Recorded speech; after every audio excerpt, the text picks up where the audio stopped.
issues as the emotional long-lost family is about to return to our screens for another very unique series. I was just rested up against one of the toilets in a brown paper bag. I was found on the doorstep within a few hours of being born. This is where I was abandoned. For over 4 years, we've been trying to solve the mystery of these foundlings' beginnings.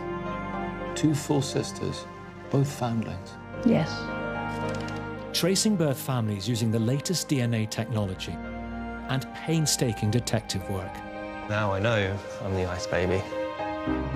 But can we piece together their pasts and bring them the answers they're searching for?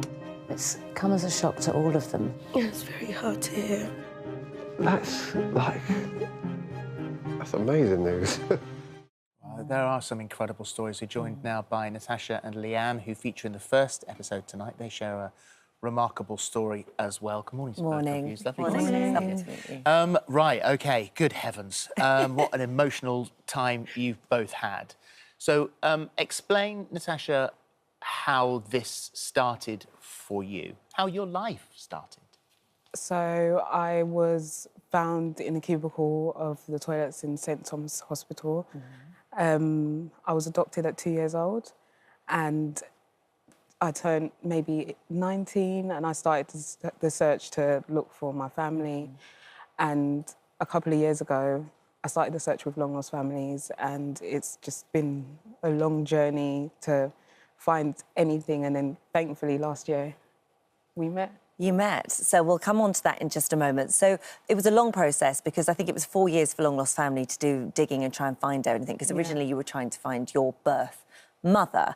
And part of the process before you found, and obviously the sort of a spoiler is here that your sister is sat next to you, but you went back to the cubicle where you were left as a tiny baby to be found. What was that moment like? It was...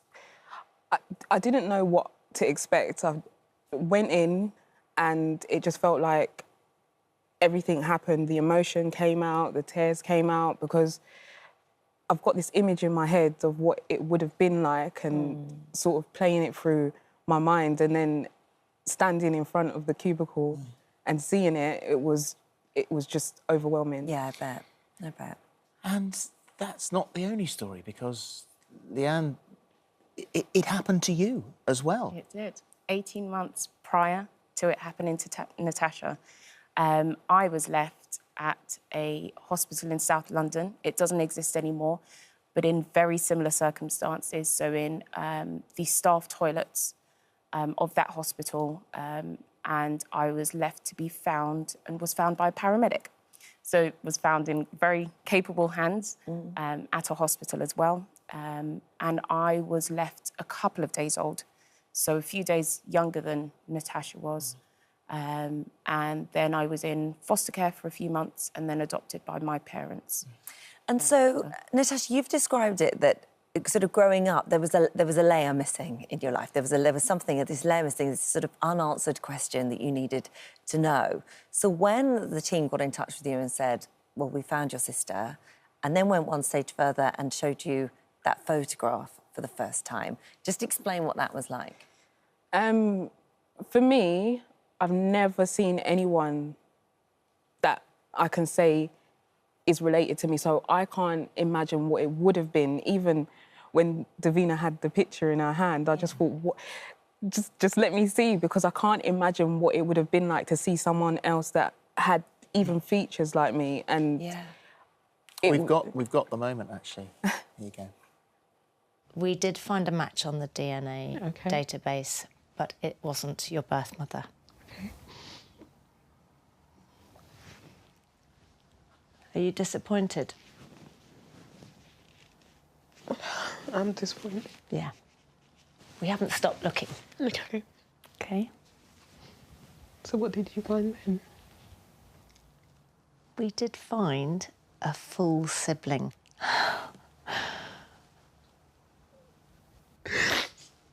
You have a sister. Okay. Emotional when you found out then. Emotional even to watch now. For you, when you found out, that there was someone else who...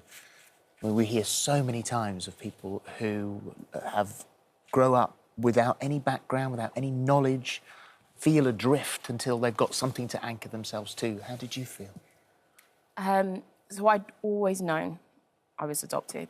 My parents had let me know quite early on. But as Natasha mentioned, you can't, when you look at your family photos, it still feels like something's missing. Something's missing. And just knowing that there was someone else who would have had the same DNA, we shared the same DNA, just, I can't explain it. It's really, really special, and it means so, so much to me.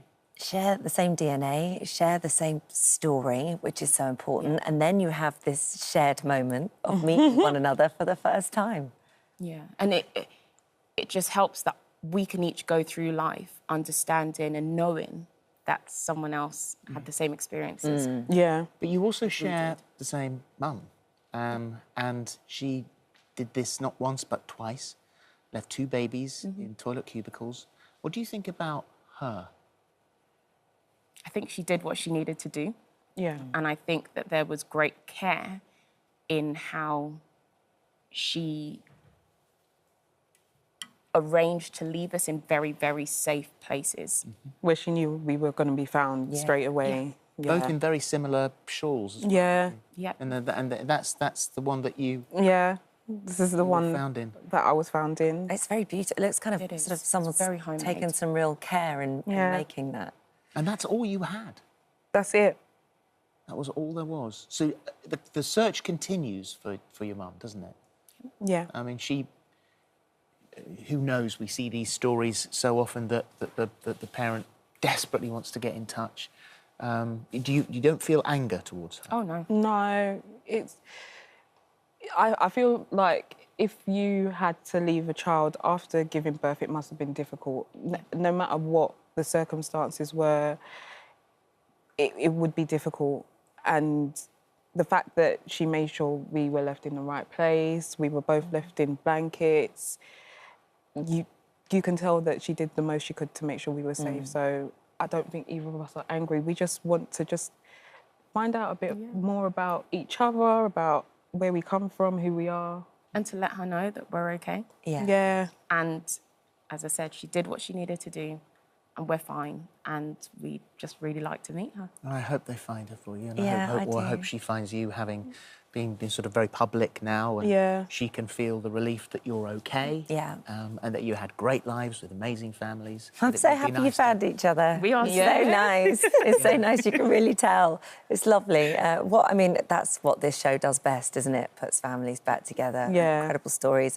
Thank you both. If you want to watch the series, starts tonight at 9 o'clock on ITV. And get the tissues ready. Thank you both. Thank you. Thank you.